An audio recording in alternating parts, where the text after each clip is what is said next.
Started like a lot of things do with your typical bet. You had a guy named John Collins who was commander in the Navy. He's now based in Oahu. It's 1977. Now John and all his buddies, including his wife Judy, they had just done this thing called the perimeter relay around the island of Oahu. And they're at the awards ceremony, and the argument ensues: who is the world's greatest endurance athlete? Sports Illustrated says it's Eddie Merckx, the cyclist. Well, why isn't it the runner? Why isn't it the swimmer?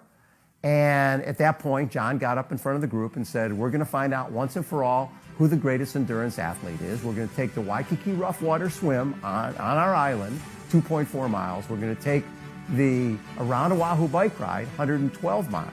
And we're going to take the Honolulu Marathon, which is 26.2 miles. And we'll put all three of them back to back. And the winner will be the Ironman.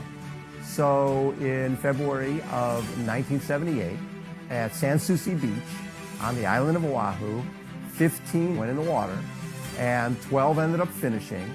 And a guy named Gordon Haller ended up winning the first ever Ironman triathlon. And at that point, it wasn't a world championship because it was the only one of its kind. In 1979, Sports Illustrated came over to cover the event. And when they covered the event and did an 8-page feature in Sports Illustrated on the Ironman triathlon, it changed everything. So if you look at those big moments on how the sport changed, 15 starters and 12 finishers in both 78, 79, and then in 1980, because of Sports Illustrated, it went to 108. That year, in 1980, ABC Wild Rose Sports had read about it in Sports Illustrated, and they were there shooting cliff diving on Sunday, so they shot the Ironman on Saturday. And now has taken it to another level. The event moves from Oahu to the Big Island in 1981 because they realized that in 78, 79, 80, there was no roads blocked. For this thing to really catch on, they needed a partner. The Big Island became the partner for the Ironman. Moved over there in 1981.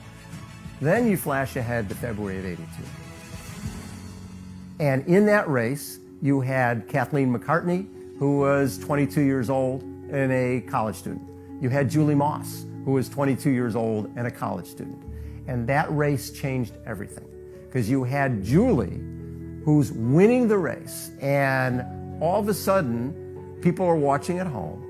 And I call it the original reality television, because you see her come apart at the seams in front of your very eyes. And she isn't some uber athlete. She's a 22-year-old girl with a trucker hat on. She could have been your next door neighbor. She could have been your kid.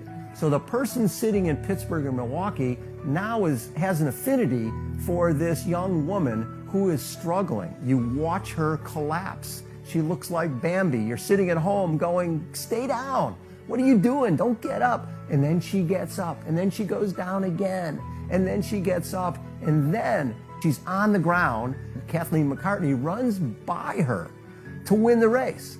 And then the camera zooms back to Julie, all right? She has just been passed to win this event.